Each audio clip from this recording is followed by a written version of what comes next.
Hi, everyone. This is Rohit from Rise and Mastery, and I'm excited to have Simon Wijckmans, who's the CEO of Seaside, a cybersecurity company with tools for monitoring, optimizing, and securing browser-side third-party scripts. They've recently raised seed round from Scribble Ventures and Roll Ventures. Welcome to the show, Simon. Thank you very much. Thanks for having me, Rohit. Awesome. So, you have an interesting childhood. You were homeschooled, and then you have had very interesting experiences with Cloudflare and Microsoft, and you also had a stint with Dublin. So, but let's talk about your childhood. Why homeschooling? And I'm pretty intrigued about homeschooling. And what was your experiences back then? Yeah, so I mean, what led me to essentially starting my own homeschooling journey in Belgium was a bit of a hit or miss like childhood in the Belgian schools. So I kind of realized that the people that I was surrounded with didn't necessarily have that drive to like go and build something in the world. And I was lucky enough to have grown up with some of my uncles moving to America and actually building a life of entrepreneurship for them. So I saw that the world was bigger and there were these opportunities and you could actually make a meaningful change in the world and you didn't necessarily have to conform. And at the time, I really liked technology. I was like connecting all sorts of stuff together, speakers to amps, amps to things that would play audio, all sorts of stuff, pulling network cables around the house when I was a little older to make Wi-Fi work properly in like houses back then. And like I really couldn't do anything with that in school. So I wasn't allowed to bring my laptop to school for the majority of like my school journey. And I realized that that was going to be my longer term career. And I couldn't really like do anything with that at school. So what I ended up doing was like after many years of trying to convince my parents, we found this way of basically just doing the exams in Belgium. And so I would do my exams. That would be kind of a preparation per subject for a couple of months. I would look for a tutor that would help me get there, and I would just do it and do that exam. And at the same time, I would basically be able to learn other skills, do other stuff, start my own little side projects. And that's effectively what then got me into a career where I eventually got hired by Microsoft at an early age. This was not something normal in Belgium. That was kind of a hack, but more and more people are starting to like do it that way. I mean, yeah, it was a pretty good journey for me to begin. Interesting. And you had a stint in Dublin. You work with Cloudflare, Microsoft. How do you get those opportunities? And do you think Dublin is like the capital of software in Europe? Also, I mean, my career started basically doing all sorts of little side projects, right? So I used to rent out these gaming console Kinect sensors before they were available in Belgium. Like other European countries had them, we couldn't get them in Belgium. So I used to rent them out for like corporate events. I was working at MediaMarkt on Saturdays as like my little like getaway. MediaMarkt is kind of like a Best Buy in Europe. And like one day, basically a person that worked at Microsoft as one of the head recruiters in EMEA walked in and I helped her. I kind of something with her laptop of her son or something like that. And then eventually she came back and she realized, oh, this is that guy that like does all sorts of Microsoft stuff. At the time, my dad was at a completely different side of Microsoft, but my surname was somewhat known as well. And so as a result, these people kind of came back and one Microsoft person after the other. That was kind of my background for like a year working there pretty much. And then eventually one of them came to me and said like, hey, actually, we're kind of expanding our hardware division and we'd love to work with somebody that's like available on a flexible basis to basically PM the field. So being the product guy for the field, listening to customer feedback, relaying it, helping sales stuff close, but being kind of the technical person, kind of like a solution architect, but for like the hardware product. And that was great because they had money to spend. They had a marketing budget that they could use to pay me as a contractor. I didn't really exist in the blueprint, so it allowed me flexibility to just do my stuff and almost no politics. And it was great. So eventually from there, when I became full-time available after my homeschooling, they gave me the opportunity to become a full-time employee. I relocated to Dublin for that. There were a bunch of jobs open there at the time. They were hiring a couple thousand people. And Dublin wasn't really like a conscious decision. It was more of a, okay, they're hiring there. It sounds like an opportunity abroad. That's great. I'd like to get to know the world a little better and go from there. And so the thing that I learned about Dublin was that a lot of people went there early in their careers. They would stick around for like a year and a half, 2 years, grow their career as much as they can there, and then eventually go somewhere else. And that's fine because it helps you jumpstart your career. There's nothing wrong with that. But from a perspective of living a nice life, it's quite tough because you get to know these great people, your friends, then 6 months later they would be gone. And you'd have to basically build up new relationships all the time. And then eventually your 2 years have reached and you're like, okay, well, I've basically gone through a couple of waves of friends and everybody's coming and going. And it feels like there's other areas in the world I'd like to explore. And then you go there. So Dublin was great to begin my career. From a life perspective, it was a bit harder. And also cost of living was really high in comparison to the salary you'd make. Taxes were a little on the lower end. But you're mostly there because the companies that hired you had a really good organization there that they could run tax efficiently. They could funnel revenue through Europe. And it worked out very well for them. And you had the opportunity to build your career. So that was good. And then eventually you move to another city like London, where people tend to live a little longer, stick around for 6 to 10 years, get to know people, and buy their first apartment, right? I think that's a common wave you've seen over the last couple of years, that just people tend to move around like that. There's definitely other technology hubs that have a similar faith to Dublin, where people come and go, but there's also other technology hubs where people tend to stay longer. But it was a good place to start. And then, I mean, if you get a big logo on your resume to begin your career, then suddenly other people want to talk to you. You get a chance at getting an interview. It's kind of hard to start in a small European startup that may not go anywhere to go to another company that may not really go anywhere either. So it's beneficial to get that big logo on early in your career, from my perspective. And that works for me. My background is definitely not standard. That's okay. And I feel like people should figure out their own path. And I'm sure that you can make anything work if you basically work hard enough and are smart about it. Interesting. And what led you to start Seaside? Was it a problem that you were trying to solve at Cloudflare, Microsoft? Yeah. So while I was at Cloudflare, I was managing a bunch of products, and I basically was this kind of person that just liked to fix broken stuff. So at first I was dealing with bot detection, which by design is a very difficult problem, and it's always kind of cat and mouse. Now, after Cloudflare, I went to a company called Vercel, the maintainers of Next.js, which is a very popular front-end framework and a pretty well-known company as well.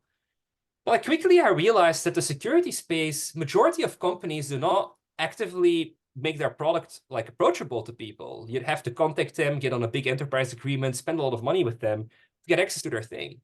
And client-side security, so these scripts on your website, like analytics tools, chatbots, captchas, these things they get rendered by your browser, they get fetched by your browser when you go to a website. They're kind of in an area that people are not monitoring. And there's been all sorts of incidents with them over the years, and then quietly the media stopped covering them. But that problem is still very much around. And in fact, it is even becoming worse because browsers became so much more complex. They're more capable, they can do more stuff, which is great for developers.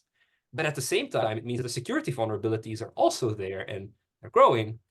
But then on the other hand, also more things are becoming browsers. So like mobile apps, progressive web apps, and there's all these other things like WebView and Electron apps that are essentially also just browsers. They're just adding to this massive problem. And for some time, people could get away with not really doing much about that. And if something went wrong, then that would be a bad week, or a bad couple of months maybe, but they would be all right. But now also compliance is kicking in. So the way I looked at this problem is like, it's a problem that most people have that they don't quite yet realize. But as soon as they see it, then they start caring about it and they want to get it fixed. And there weren't actually that many great tools around. And none of them were basically available to people that have a couple of $100s to spend on a business tier. And the enterprises were often like overpaying for a feature that didn't actually quite work very well. So that was my realization when like I was working at these different companies. And overall, security companies tend to get a little comfortable if they gain market share and they go into different areas. So you just need these challengers. Otherwise, the quality will drop. And you create these kind of pyramid scheme product companies where you need to buy one product to get access to the other one. And there just isn't a space where companies really challenge that. Correct. And I'm sure there will be other competitors, but how do you differentiate yourself from other, existing security solutions in the market? Yeah, so there's a couple of angles we took here. So the first one is like, as I said, most of our competitors, they make themselves available solely to enterprises. So you need to contact them, or you need to be a previous customer of theirs that already buys a bunch of other stuff in order to get this little product. Now, that is one thing. So it's not really that accessible to you. The other problem here is that a lot of these tools are kind of overselling and underperforming, and they don't necessarily really work, which is annoying because by the time you get them and you're spending a lot of money, you hope that at least when something bad happens, they're around. And the particular nature of the thing we're covering could be the sort of attack you only see once in 10 years or you never even get to see. So if an attack happens and they don't catch it, they can easily say, well, oops, sorry, we didn't see it this time. We'll make it better next time. But then the question is, do they really do that? So I realized that there was also a quality issue in this space. And so our product approaches the issue completely differently. We're doing it in a way more difficult way than anybody else is doing, which makes it a more complex problem, like a more complex product to maintain. But at the same time, it is the right way to do it because we have 100% coverage of the issue that way. And there just hasn't really been anybody around to try to cover it the way that we do it. And like to get to the solution that we have built right now, you need to have quite a broad spectrum of understanding of a bunch of really different things. Like we need to understand layer 3 networking very well. We need to understand JavaScript very well. We need to have a deep understanding of data science and LLM capabilities to do monitoring of things. And these sorts of things take years, if not a whole career, for people to get a full understanding of. I mean, some of these things are very new, but for instance, the networking has been around for a while, but it's also kind of knowledge that not everybody has. And so that combination made our product basically what it is today. We're approaching a complex problem in a highly complex and capable way, but it's definitely not something that anybody has really invested into the extent that we have, and that makes for our product to be a little better. So I'd say the angle of making it accessible, the angle of technology, those are kind of like our two major unique angles, basically. Got it. And just to follow up on that, I saw your pricing is around $99. So when you target SMBs, what's your go-to-market strategy? How do you identify the right sort of clients for your product? So the thing is, almost every website, unless like a personal blog or something like that, has third-party scripts. So there's a lot of potential companies for us to work with. And we have a free tier that's giving you some pretty useful insight and will cover the problem to an extent. We've got a business tier, which essentially is made for companies that have some level of revenue. There's like 1 to 5 people actually living off of the revenue they create online. And then there's an enterprise tier. And that enterprise tier is like the most complex, where we handle the most stuff and we can really go after compliance-related stuff. But the business tier is kind of like this area where I just want to make this product accessible to people.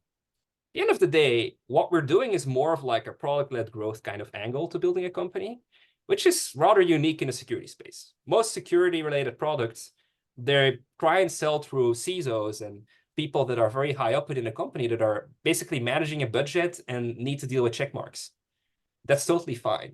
The thing is that this is a sort of problem that usually engineers have a deeper understanding of. So building a product that is essentially kind of like the best product out there to solve this problem and is kind of impressive, it gives us some level of street cred that people tend to like. And then from there on, they want to use our product. They like it. They want to expand. The thing is, we're an early stage company, right? So we're still actively figuring this out. But the key thing is, I just want to solve this problem. I want impact in this world where I solve the issue of client-side security, where we at least make it accessible to everybody. That's why we have that free tier. That's why the business tier is priced the way it is priced. It should be within reach for anybody that's making a little bit of revenue online. And then that enterprise tier, that's where we go to like protect the largest amount of people through large companies, large platforms that we are all customers to ourselves. I don't like the idea of security products that are overselling and underachieving and then essentially creating a false sense of security. That's not what we're trying to do here. We're really trying to solve the problem from like just an angle of impact, really. Got it. Interesting. And what is the core technology which is used here, and how do you address that sort of third-party script vulnerabilities? So most websites don't actually have any security in place for third-party JavaScript, which is kind of shocking. In fact, if you ask most engineers, like, do you actually know what's happening in the browser of your user? Well, their answer would be kinda, but also not really, because you allow these other things into the browser of your user that essentially have the ability to change anything. There's a couple of things that are available to people through open source stuff that browsers support, like content security policies. But from my perspective, those things are very hard to implement. I've seen them go wrong quite often. And they also don't really address the core problem. They try to basically deal with this problem as allowing a list of things, like a list of sources, but they don't define the payloads you get from sources. So it's basically saying, I trust everything that I get from Rohit, but I'm not going to check what I got from him. And that's okay to an extent, but I think we live in a world where we need to verify what we get instead of just trusting the source in general. To quote Ronald Reagan there, trust but verify. It is a very important concept in security to realize that a third party, even with their best capabilities, with all the best intentions, it is still important to not just trust whatever you get from them, but actually verify that that is the right thing for you. And when it comes to features and benefits, what is it that you offer, which is different from, say, Cloudflare? That's a product which I've used before. Yeah, so I mean, the angle we take is we actually try to fully understand what that script is that you're getting from that third party. So we analyze the code, we basically take it all apart, we look at how it changes over time. I don't want to go into too much of the proprietary system that we have built here, but the way we approach it is really like, what is this thing functionally doing? And that is very different from our competitors. Like our competitors are usually checking sources against threat feed intel, and threat feeds are essentially people sniffing the internet for bad things that were also around before, but under a different domain name, or people complaining on Twitter about something that happened, and then they would add it to basically a feed of bad things, a naughty list, let's say, right? I don't necessarily think that that is the best way to deal with things in 2024. That's kind of a legacy approach. And so our approach of like building detection capabilities that monitor specific indicators of compromise, it's a very different thing. And there's been security companies that have done this very well for other types of subjects. Well, we are focusing purely on the things that get fetched from the browser of a user. And there's not really been people that have done that to the level of depth that we are currently doing. And that's totally okay. I mean, I think the last 2 years of improvements in AI capabilities and large language models have unlocked a lot of capabilities for us. We now have a tool that's pretty decent at understanding what code does, where in the past it had to execute and magically it would do stuff. It's a very different world now than it used to be. Got it. Interesting. And especially when you're looking to onboard your first 10 or 100 clients, do you focus on a specific market or a niche, or do you look at clients that you worked before? Yeah. What's been your strategy there? So, I mean, our go-to-market strategy so far, I mean, we're still a very early stage company, right? So I'm mostly looking for these companies with really amazing entrepreneurial people that I can work with that will help me make that product better and understand early stage product development, right? That is really the core thing at this stage. Now, of course, over time, as we start scaling, you want to get a larger amount of people on board on those various paying tiers.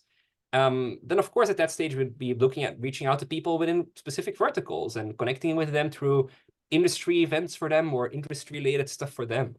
The thing is, it's easy to get lost in a world where you have so many potential customers and then you don't get any, right? And so it's important that you have a plan about it. There's a couple of angles we can take here. The vertical-based approach could definitely be one. We basically just have to work that out. Keep in mind, we really only started the company in January. Of course, we had years to think about how we were going to approach it before throughout our careers. But like, yeah, that's one of those things that you basically just have to figure out, and the market will indicate it if you start like getting traction. You basically just try a couple of angles and eventually you'll get there. Got it. Interesting. And how do you look at balancing security as well as performance considerations of website? I've been on websites where I can't go and look at the website unless I don't do that check from Cloudflare or whatever. But it does hit your performance when. Just wondering how do you balance that? Yeah, nobody likes CAPTCHAs. That's Yeah. definitely a thing. Yeah, I mean, I'd see those two as very related to one another. There is this general perception that adding security makes things slower, and to an extent, that's like engineering-wise, that's true. When you put an extra thing in a flow of requests and you don't do anything to make it faster, it will get slower. That is the reality of things.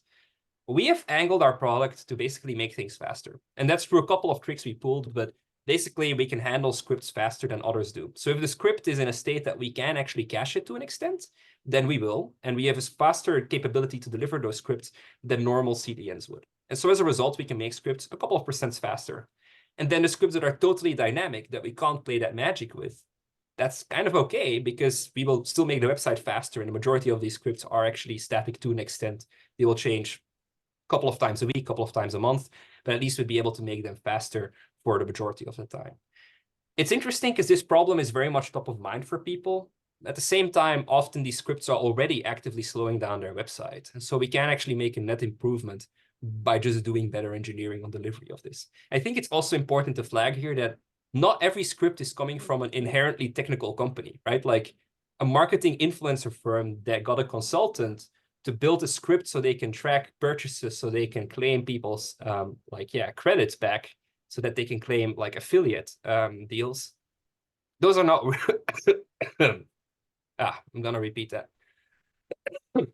Okay, cool. It's also important to flag here that some of these websites that, it's also important to flag here that some of these third-party scripts are not coming from inherently very technical companies. A marketing influencer agency that has an amazing network of influencers, they got a consultant to build them a script so they can basically charge back the company that they work with to pay like commission through affiliate links. Well, that script, they may not actually have somebody keeping an eye on it all the time. They may not have very deep pockets to secure that thing very well over time. And so we also see that on the performance element. We see third-party scripts that aren't written that well, that are kind of slow and or wrongly implemented through their documentation. And then, of course, there's the things we can do to just make it faster, but we also do the right thing of reaching out to those companies and giving them some quick intel saying like, hey, just so you know, it looks like this script can be improved through X, Y, Z ways. And we do that just because in general, we want to see third-party scripts get better and websites not getting lower by some of these. Got it. And, especially at such an early stage, you would have had a lot of, engineering talent, maybe not a lot of engineering talent, but you would have looked at, hiring product teams, engineering teams. What are some of the common mistakes, founders make when they're looking to hire engineering or product teams?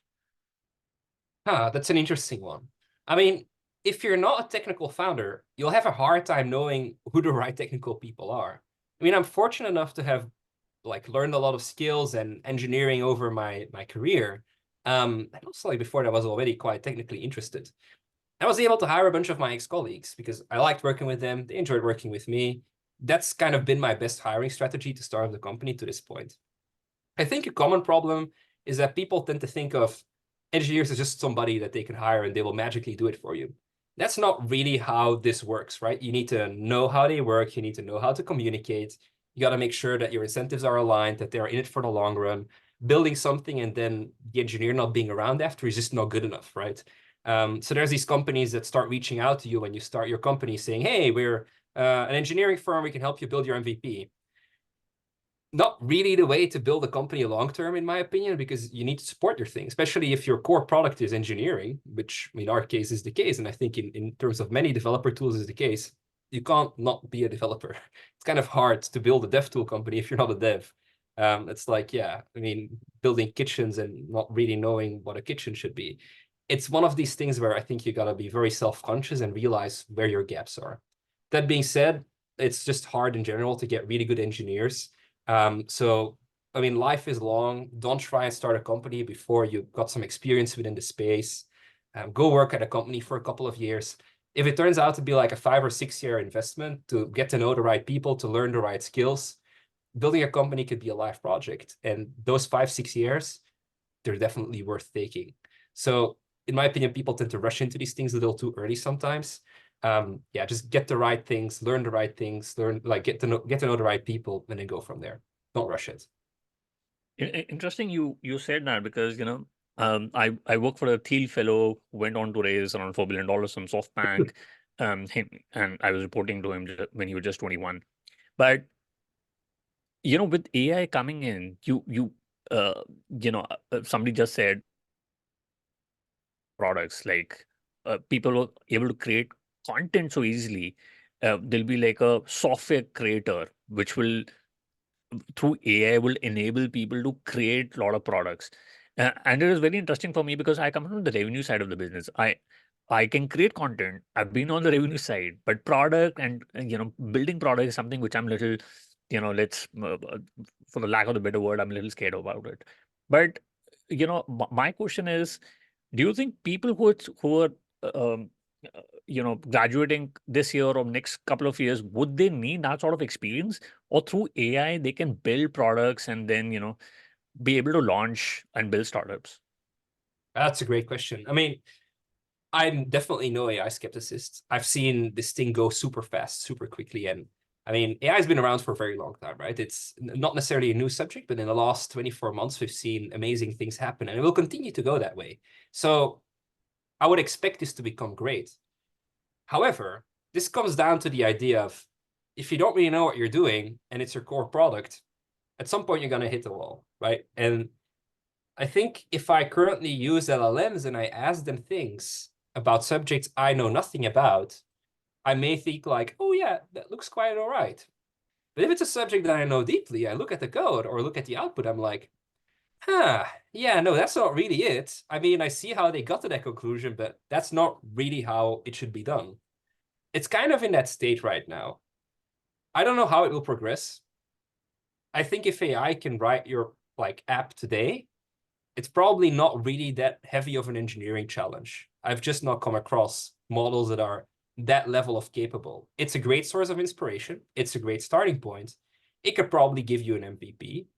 But to go build a trustworthy cybersecurity company off of code solely written by AI, I think that's gonna be hard. That's just my perspective on it.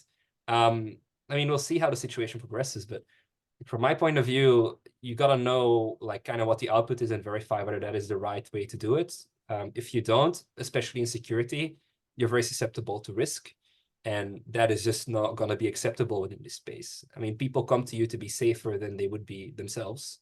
You can't really play with that. There's an element of trust there. So, I mean, of course, everybody uses some LLMs, some AI to support them in certain ways. That's fine. But I mean, I like to think there's literally no line of code in our entire system that was written by AI. And I think that is an indicator of how to do things seriously versus more, I mean, seeing it as a side project, that kind of thing. Yeah, no, absolutely. No, listeners, if you should work if you want to build a complex product or security company rather than going to way and just copying the code. But coming on to what's the biggest reason founders fail to reach product market fit. Or, there's another term called founder product market fit, I think, which aligns very well with you. But the what's the reason where you think that a lot of founders fail to achieve that fit? And it can be so many things, right? It's harder to build a company that works than it is to build a company that doesn't work. It's kind of obvious, right? I mean, when people tell me about their ideas are usually not bad or there's not really anything wrong with them, but it all comes down to the execution and really understanding the market. And I mean, to give you some examples of things, sometimes I bump into security products that I look at, I'm like, well, this is really not the responsibility of the company. And there's this line of responsibility in security that you have to clearly understand. Is this the problem of the person you're trying to sell to? Or is this someone else's problem? And how are you going to reach that someone else? And do they really care about it, right? An example of this is, for instance, people having malware on their own computer. Well, the person that builds a website, really their fault. They can't really do anything about that, right? So building products that, to an extent, try and go in that direction becomes this really difficult thing to sell to people because it's not really their responsibility. So why would they spend money on it? And secondly, how big is this problem in the big scale, right? So understanding the market, understanding whether this is something that that person should pay for or someone else is really important. In general, there's just a lot of solutions to search of problem out there. Well, that is always going to be hard to get any traction on. It's not hard to build a product that you look at yourself and you're like, oh, this is so cool. This is so much fun. I love this. But then, yeah, I mean, it's going to be hard to put that in the market if there's no real demand for it, right? And founder go-to-market fit. I think if you're a founder and you've built your career in a certain direction and you learn deeply about a subject throughout your career, you're more likely to understand the market around it and be able to actually build a new company around it. If you go into a space that you don't know anything about, I used to be in cybersecurity, I'm going to go open a restaurant. It's going to be very hard to understand how the market is going to react to that, right? And I do see people make that mistake quite often, where they were in a completely different field before, they have a strong opinion about a different field. They go into that field and end up making a lot of junior mistakes. But at the same time, some really great things come from that sometimes. So in general, I'm always in favor of people trying things. And if anybody tells you it's wrong or not to do it, doesn't really have to slow you down. You should be doing things, and if it fails, then at least you tried and you've learned from that, and your next thing will be better. So I think people shouldn't be scared of trying things. So I definitely don't want to be skeptical about anything like that. You should do stuff and just make things work, and if it doesn't work, fine, stand up, go do something else. That's my general philosophy. Interesting. And what has happened in the last 20 years is become easier for people to start. And with AI, I somehow feel, uh, I mean, I'm not on a negative view, but I feel it's going to be, easier for people to start products. But when it comes to differentiating yourself, it's going to be difficult. But what advice would you give to founders when they're looking to differentiate themselves in a very competitive market? I mean, my personal attitude to doing anything in life is don't get influenced by hype. There will always be great things happening around you, and you should be listening to the great things that happen around you and how impactful they can be. But that should not massively change your thinking. Like, the problem we're going after is a problem, was a problem 2 years ago, was a problem 5 years ago, will continue to be a problem. There are a couple of reasons why the market is more likely to care now than before. But I didn't go into Web3. I didn't go into AI. I didn't go into any of that stuff. If there turns out to be angles that I can use where some of that stuff is really useful, that's great. But to me, that's just a tool. So I think it's really important that you understand the problem you're going after. You focus on really important problems. You don't just chase the hype. Don't try and copy anybody. That is just a really bad thing to do, in my opinion. If you think you can add value in a specific space, then you should do that, but don't try to copy anybody. Yeah, I mean, yeah, I think ideas are usually not that special. It's the execution of it. So focus on executing well, focus on being valuable to people, do it for the right reasons to add value to people, instead of just trying to build a business for money, money, money, because in my opinion, that is not really something that will last the majority of the time. I mean, as I said, that building a company can be a life journey. You need to really understand the problem, care about the problem, care about the impact of it being solved versus the negative impact of it not being solved, in order to survive all of those difficult times. I mean, that's just my point of view. Could be very wrong about that, but at the end of the day, I mean, I like to focus on things that I really deeply care about, and hypes tend to not really influence that for me. Correct.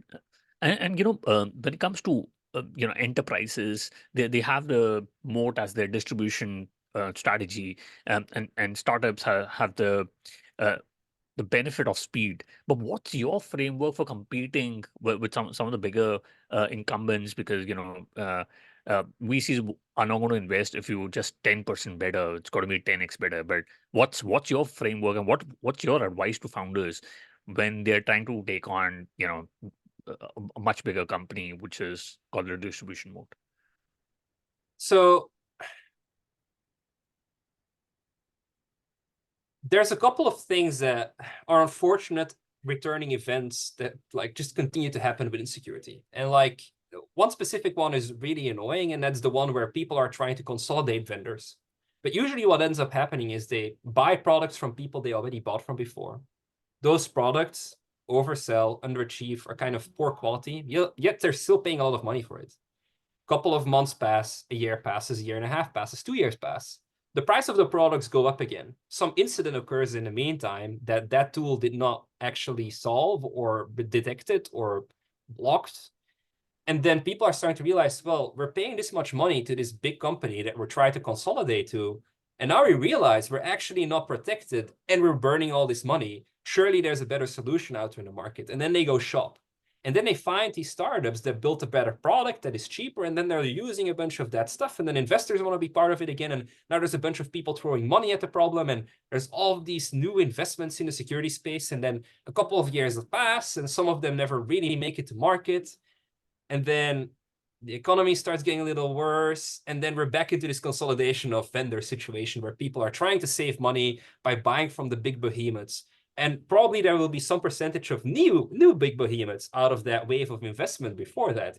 But it's kind of a returning trend where it's consolidate, kind of get screwed over, get worse products, become vulnerable. Then better companies coming up, startups actually trying to make a difference there. Then eventually those startups become bigger. Unfortunately, over time, there's again a consolidation of vendors. And now those big companies, those new startups start getting bigger and start doing the same thing. It's kind of a returning thing. It's a hard thing to compete with. But I think overall, quality of products will always matter. If you are in a meaningful way better than other people and you solve a real problem in a real way, then I think you will always find a good customer for your product. And over time, those people will speak highly of you. And as other features, other products start to fail to deliver at other companies, you will see a bigger inflow. It's hard to compete, especially with big established names. But I think it's important for people to realize that those big names weren't always big themselves. So there's a way. I kind of like the thing that is like the entrepreneurship of, you know, when you have to do a speech for a big room, they tell you, picture everybody sitting there in their underwear. It's kind of the business version of that. Picture yourself as like all of these other companies at some point didn't have any customers either and also had to like position themselves, prove themselves. So it's a tough time, but you'll get through it. And just focus on building the best product out there in the clearest to understand way. Don't be greedy, make yourself accessible to people, put yourself out there. That's how I think about this. Correct. No, absolutely. I think 2 years back, if somebody would have told me like Google search is going to be in a bit of a trouble, I would have not agreed. But look at what OpenAI and some of the other LLMs have done. And interestingly, you're a solo founder, and I work with a couple of startups where they're solo founders or they are a couple of founders. Was it a conscious choice to be a solo founder, and what are the challenges of being a solo founder? I mean, I'll talk about the challenges and I'll talk about why I did it anyway. There's a lot of stuff you got to do as a solo founder. You got to figure out what to build, how to build it, who to hire. A lot of that stuff you can kind of start thinking about before you start a company, but then you get smacked in the face by all the stuff you got to do, right? There's just so much stuff. But, and this is the big but, if you build a company on your own, then at least you know that all of the founders of your company, which is just yourself, is going to be deeply passionate about it. I personally have done most of the things in my life on my own, homeschooling myself, that sort of stuff. So I don't necessarily feel any lonelier than I was before because I was kind of always just doing stuff on my own with people around me that would help. But ultimately, I would be leading stuff on my own, which has worked for me. That's how I worked. Then, and this is something that through mentorship of investors and some other founders, it is unfortunately very common for founder breakups to happen. Because as I explained, like go-to-market is hard. If after 5 years you struggle to get traction, one of your founders is like, hey man, like, hey, my girlfriend or wife wants to buy a house, I got to get out of here. Your company can fail to exist, like cease to exist off of that situation alone. And it just becomes way more complex. Some incubators do this founder matching program where they try to link you up with someone else. But building a company can be a life-changing thing that can last forever. So you're effectively getting married to somebody that you only just met, that you don't know very well at all. And I personally just don't see that happening. I don't see that working out in the long term. So founding the company on your own and building it on your own is definitely hard. And for a lot of people, it may not work. That's okay. For me, that worked so far. And I think I'll continue to be motivated on my own. But at least I don't have the risk of the wife or the girlfriend of my co-founder or the co-founder itself or the boyfriend of the girlfriend of the co-founder that I work with or whatever, any of those situations influencing the company. It's going to be me. It's going to be my own fault if it doesn't work. It's going to be my own problem if it doesn't work. And that is fine. That is how I think about this. Some investors will not want to invest in you because of this. That's totally okay. There's plenty of good investors out there. I think the best ones totally understand that a unique founder profile that is invested in solving a problem is the core thing. Whether they have a co-founder or not, if they can hire the right people and they have the right network, you'll be all right. So, I mean, that's just my perspective on it. I think in general, think about this as a very long-term thing that could last 20 years and think about who could be part of that for the next 20 years. Probably not going to know anybody for that in a lot of cases. Interesting. I mean, you can always surround yourself with leaders and founding team who are as passionate, but that's quite an interesting point you made. And when it comes, I just want to quickly do the top three. What's your favorite business book? That's a great question. So I got influenced here by my experience at Cloudflare. There's this book called On Writing Well by William Zinsler. And I really like that book because it basically dumbs down the message of how to write well very efficiently. I read so many blog posts that are just not great for those reasons that are explained in that book. And just getting technical writing, getting good writing together early in your career, knowing how to express yourself over email, knowing how to express yourself in blog posts is so important and will really help you if you get the hang of it. And now with LLMs, to come to your AI question, you can actually just literally mention, hey, here's this thing that I wrote. rewrite it using the principles of on writing well, and it will do a decent job at it. So that is definitely something that I found useful. There's a bunch of other books, but that for me is like the most essential one that will set you on the right path. Yeah, no, absolutely. I love that book, and thank you for sharing that. We'll put that in our show notes. And if you could go back in time when you started Seaside, what is the one thing you would have focused on or done things differently? So we're still very new, right? So I'm still actively making all the mistakes that in the future I will regret, I'm sure. But I won't beat myself up over it. I think one mistake that I made at early stage is like I like the idea that people give me opportunities early in career. So I don't really look at people's ages or necessarily like look at their background. If I see the right level of energy and I feel like these people can learn and I can give them the right people to like teach them stuff, then I'll be happy to give them a chance. The thing is, I made the mistake of hiring somebody that was just too junior, didn't necessarily have that self-managing capability too early in the company. And that ultimately led to it not working out. Like we parted our own ways in very respectful, like in a very respectful manner. And we're still in contact to this day. But that was one of those situations where I realized that I'm building a startup. This is not the time to be giving people chances, really. I gotta hire the right people to do the right thing. We're building a thing now, and eventually we'll be able to get a junior person on or an intern. But it's like that was kind of a mistake that I made. And I mean, it came from a good place, I think, but at the end, it just didn't work out and it could have really hurt everybody involved. So I think you just got to realize that when you build a company, you really need to get people that are self-managing and can handle everything on their own. Don't hire too junior. That just doesn't really work. It doesn't work for anybody. Interesting. And do you have the favorite online tool, for example, Gmail, Slack, Zoom? It's interesting. So my favorite tools, I mean, to be fair, of course, I love my own product, Seaside, awesome. So that's all some of that. But like I spend most of my days in Discords. I mean, there's some companies that really stick to Slack. I don't particularly like Slack as a product. I mean, there's some things that they do better than Discord, sure. But at the same time, it got acquired by Salesforce, and now there's all sorts of questionable changes that they make to their terms. And the pricing model changes all the time, and just that sort of stuff gives me a headache. But mostly, I like that Discord is a place where I also have access to a bunch of communities, and I get to see all of these interesting things happening outside of work. That currently is kind of like my favorite tool. And then, if I can give you a second one, and this kind of shows how I think about stuff. I really like Cursor, the IDE that also has like basically AI built into it. Not necessarily because I look to like copy any of the code, but as I mentioned, it's a good source to look at stuff and get some inspiration. And I just like to have that all in like one neat place, really. So those are like kind of the two what I would say like I would definitely recommend to anybody to do. If you build a company now, using Microsoft Teams is a no-go. Just don't do that. Using Slack, I think, is a bit meh. I mean, there's good apps that work with Slack, and that may be a reason to use Slack, but I personally, in the earliest stages, really like Discord. So that's kind of my thing. Yeah, no, absolutely. We'll put that in the show notes. And Simon, what is the best way people can reach out to you and know more about Seaside? Sure, just go to Seaside. There's a contact form there. Reach out to me there. Happy to respond. Yeah, I mean, I think that's the easiest way. Got it. We'll put that in the show notes. Simon, thank you so much for taking our time and speaking to us. I really enjoyed my conversation with you. Thank you, Rohit. Bye.